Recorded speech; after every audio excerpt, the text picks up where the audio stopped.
कि हमारे पास कुछ भी नहीं है, वो गरीब लोग थे। एक बेटा है इस्माइल, आप इसको दे दीजिए। उन्होंने अपने बेटे को यह पूरी वाकया बताया कि अल्लाह ऐसा ऐसा मुझसे कह रहे हैं। एक सेकंड, बाद में करेंगे बात। वो वहां तक आ जाएगा 370। नहीं, आपको कोई ऑब्जेक्शन है तो उससे बाद में बात कर लेंगे। नो यार, I am just finishing, you can ask question.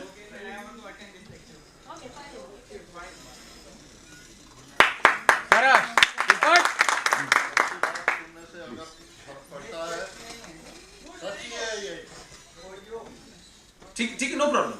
मैंने कहा जो भी सवाल पूछना चाहें मैं यही हूं। तो इस्माइल साहब से जब उन्होंने कहा अपने बेटे से कि मैं तुम्हें अल्लाह की राह में कुर्बानी देने जा रहा हूं, देखिए कुछ रेफरेंस की इसलिए जरूरत है इस देश के अंदर कि लोग सुनना नहीं चाहते।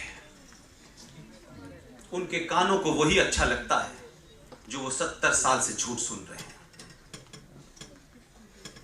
इस्माइल को लेके गए और जब अल्लाह की राह में उन्होंने इस्माइल का कुर्बानी देने की कोशिश की तो वहीं पास की झाड़ियों में एक भेड़ उस जमाने होती थी, वो आ गई और अल्लाह ने कहा बस मैं तुम्हारा इम्तिहान लेना चाहता था।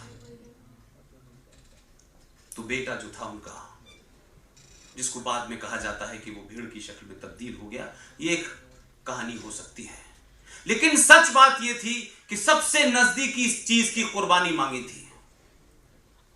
ये नहीं कहा था अल्लाह ने कि एक दिन पहले बकरा लाना और उसे काट के खा जाना, ये नहीं कहा था। तो जब ये हुआ इस देश में तो पूरी दुनिया में है ये। तो जो आप आज इस्लाम का रूप देख रहे हैं, जिस इस्लाम का विवश चेहरा कश्मीर में आपने देखा, तब किसी मुसलमान ने मेरे यंग दोस्त की तरह सवाल नहीं पूछा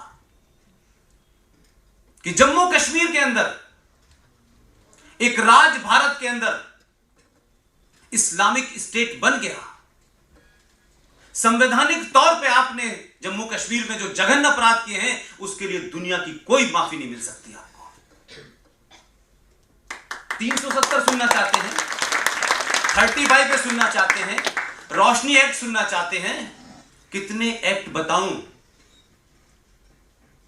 आपने तो जम्मू कश्मीर में वो जघन्य अपराध किया है कि अगर 10 नस्लें भी माफी मांगे तब भी बात पूरी नहीं हो सकती।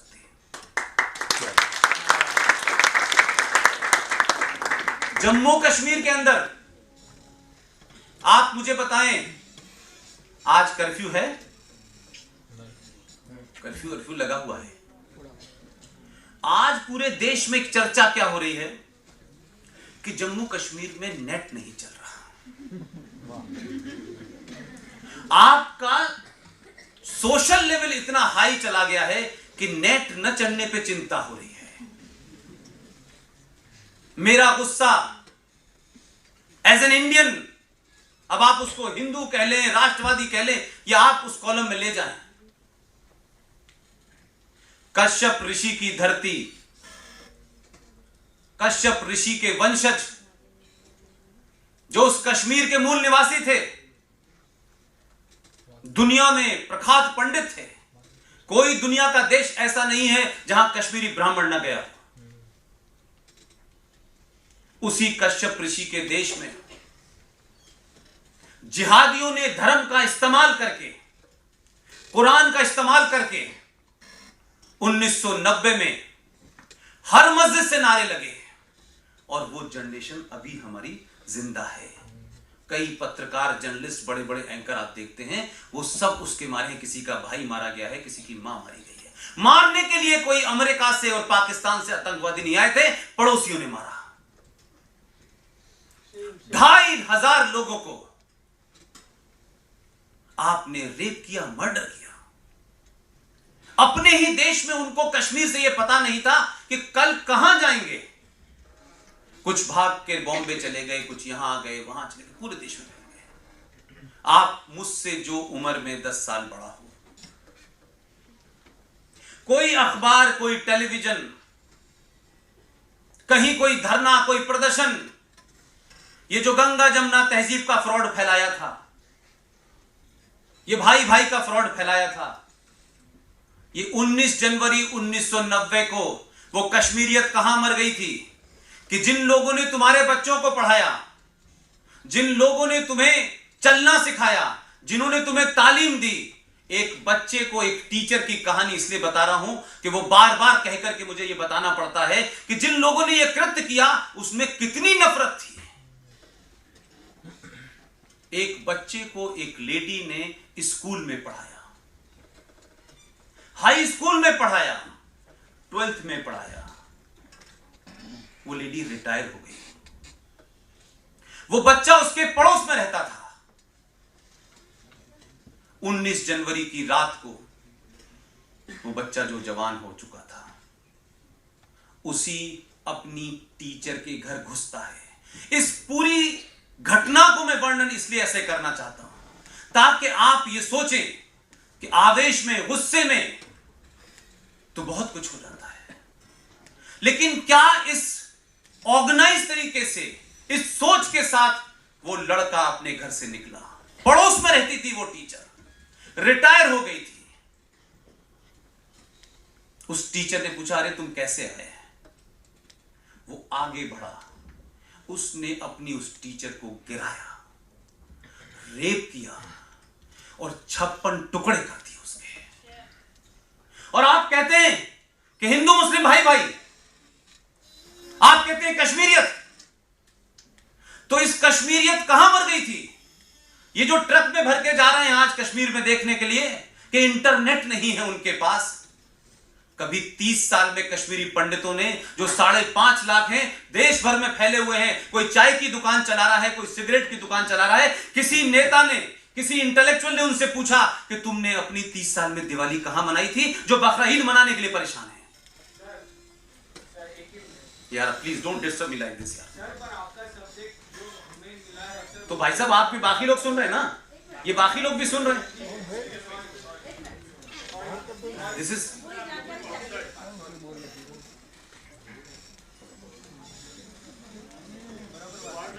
नहीं, इशू ये नहीं है भाई। अगर there is some question you ask me, मैं आपको बात वही कह के चला जाऊं जो नेता कहते हैं, तो मेरा ये एजेंडा नहीं है। मैं ये देश भर में कोशिश इसलिए नहीं कर रहा हूं कि किसी को कोई राजनीतिक पद चाहिए। मेरी जिंदगी के बारे में सबको खुला पता है। मैं सब कुछ छोड़ के जीवन में यहां आया हूं, और मेरी कोशिश है कि सच बात को सच समझने के लिए सही हिस्ट्री आपके सामने की पता हो। मैं 5000 साल पुरानी हिस्ट्री नहीं बता रहा आपको, लेकिन अगर आप कल की हिस्ट्री भी नहीं सुनना चाहते तो ये अफसोस की बात है कि आप वही सुनना चाहते हैं जो आपको अच्छा लगता है। तो भाई, अब मैं वो कहने वाला नहीं हूं, वो नहीं मैं कहने वाला। हमने 1000 साल तक वो सुना है जो हमें अच्छा नहीं लगता था। हमने उसके बावजूद भी कोई ऐसा कृत्य भारत के इतिहास में, इस 1000 साल की संस्कृति में कोई बता दे कि हमने ऐसा कोई कृत्य किया है, तो हम मान लेते हैं। हम तो उस जमाने से लेके आज तक सब कुछ होने के बावजूद भी हमने शिकायत नहीं की। और जिन लोगों को मेरी बात बर्दाश्त नहीं हो रही है, उनसे एक और सवाल है कि जम्मू कश्मीर के उस वैली में जहां 7% पॉपुलेशन है, टोटल पॉपुलेशन जम्मू कश्मीर की, वहां की सिर्फ 7% पॉपुलेशन में 100% अब मुसलमान रहते हैं। 5.5 लाख कश्मीरी पंडितों को जब मारा जा रहा था, तो क्या आप समझते हैं कि वो इतने कायर थे, इतने डरपोक थे? उनके हजारों साल पुराने संस्कार ने उनको अलाउ ही नहीं किया। अगर उस 5.5 लाख लोगों में से 100 लोग हथियार उठा लेते तो आधा कश्मीर बच जाता। लेकिन फिर भी वो आतंकवादी नहीं बने, उन्होंने बदला नहीं लिया। और इस देश की मेजॉरिटी हिंदू सरकार, चाहे इसकी रही हो चाहे उसकी रही हो, फिर भी बदला नहीं लिया। ये करेक्टर है हमारा कि जिन लोगों के भाई बहनों ने कश्मीरी हिंदू पंडितों को मारा, उनके बेटे बॉम्बे में, गुजरात में, हरियाणा में, राजस्थान में हजारों लाखों की नौकरी कर रहे हैं। लोगों को पता है कि इनके घर वालों ने क्या किया, लेकिन इसके बाद सरकार का रुख देखिए और समाज का रुख देखिए और हमारा चरित्र देखिए। सरकार ने हर राज्य में एक नोडल ऑफिसर अपॉइंट किया कि किसी भी कीमत पर इस राज्य में जो कश्मीरी लड़का कश्मीर का आपके यहां काम कर रहा है नौकरी, उसको नुकसान नहीं होना चाहिए। और उसके लिए डीएम को डायरेक्ट मैसेज दिया गया है कि अगर रात में भी आपको खबर मिले कि किसी कश्मीरी लड़के के साथ कोई जाति, कोई गाली, कोई गलौज हो गई हो, तो आपको रात में अटेंड करना है। यह हमारा चरित्र है। ये डिफरेंस दिखाने के लिए मैं नहीं कह रहा। इसी देश के अंदर 2 निशान, 2 प्रधान, 2 विधान थे कि नहीं थे? जम्मू कश्मीर का संविधान था कि नहीं था? आपने जम्मू कश्मीर में जो किया है उसको मैं समझाना चाहता हूं, इसलिए इतनी लंबा रेफरेंस देना पड़ रहा है मुझे। क्या किसी मुसलमान ने इस पूरे देश में अक्रॉस द बॉर्डर कोई धरना किया? कश्मीरी पंडितों के साथ जाती हुई है? ये ईमानदार कोशिश कहां है?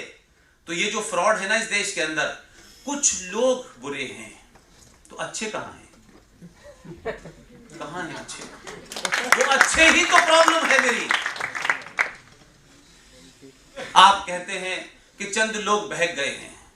अरे भाई बहक गए मान लिया, लेकिन आसाम से लेकर के गुजरात तक और कन्याकुमारी से लेकर कश्मीर तक कोई तो 2 लोग ऐसे निकलते जो कहते हम कश्मीर जा रहे हैं, कश्मीरी पंडितों को जिन्होंने मारा है, हम धरने पे बैठ के जब तक नहीं उठेंगे जब तक उनको सजा न मिले। तो जो 5% है वो खतरनाक नहीं है, जो 95% लुप्पी है वो ज्यादा खतरनाक है।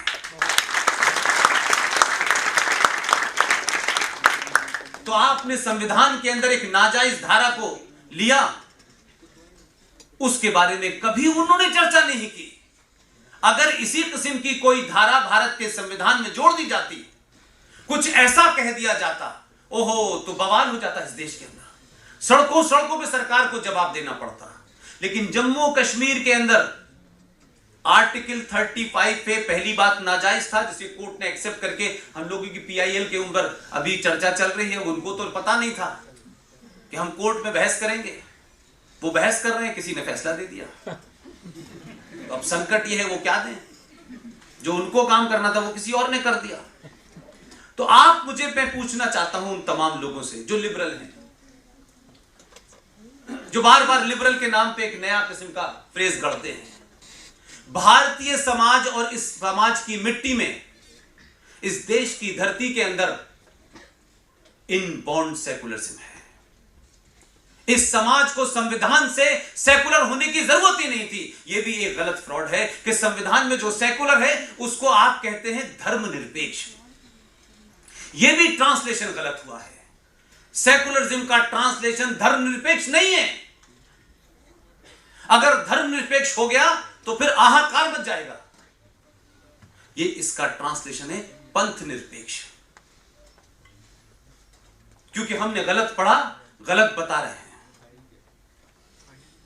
जम्मू कश्मीर के अंदर जिन लोगों को यह शौक है, जो लोग बार बार नारे लगाते हैं हमें क्या चाहिए, आजादी,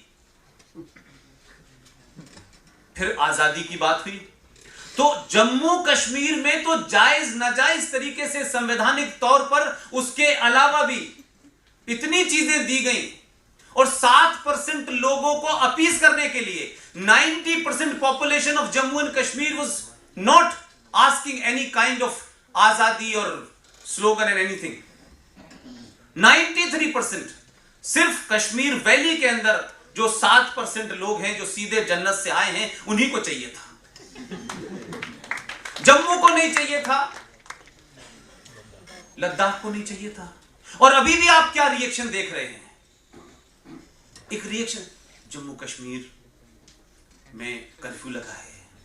कोई ये बता रहा है कि कहीं जम्मू के अंदर कुछ हो रहा है? न जम्मू के लोगों को तकलीफ है, लद्दाख के लोग तो 6-6 फीट कूद रहे हैं ऊपर।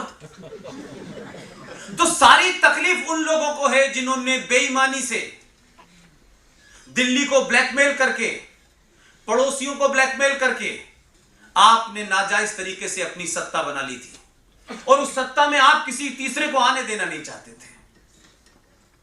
हमारी हेजुमनी बनी रहनी चाहिए, कितना भी कुछ कर लो। अब वहां सवाल उठने लगा कि हमें निजामे मुस्तफा चाहिए। कुछ लोगों को निजामे मुस्तफा बर्मा में भी चाहिए था। बहुत उन लोगों ने कहा कि हमारे धर्म के अंदर वायलेंस नहीं कर सकते हमसे निजामे मुस्तफा मत मांगो, जो है उसमें अपना हक लो और मस्त